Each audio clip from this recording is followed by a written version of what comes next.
Men terpil emasman, lekin shunaqa odamlar bor, yarim kechasi provi.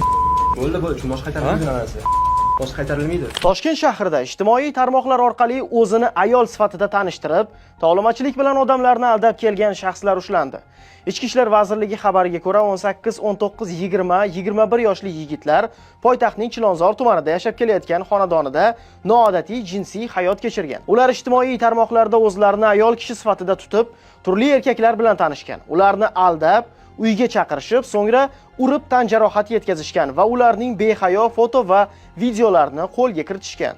Keyin esa shu videolarni tarqatmaslik va o'chirib tashlash uchun ulardan katta miqdorda pul talab qilishgan. Ichki ishlar xodimlari tomonidan Qatortol ko'chasida o'tkazilgan tezkor tadbirda mazkur shaxslar daliliy ashyolar bilan qo'lga olingan. Holat yuzasidan guruh a'zolariga nisbatan Jinoyat kodeksining 165-moddasi 2-qismi V bandi bilan jinoyat ishi qo'zg'atilgan. Ushbu moddaga ko'ra tovlamachilik jinoyati bir guruh shaxslar tomonidan oldindan til biriktirib sodir etilgan bo'lsa, 5 yildan 10 yilgacha ozodlikdan mahrum qilish bilan jazolanishi belgilangan.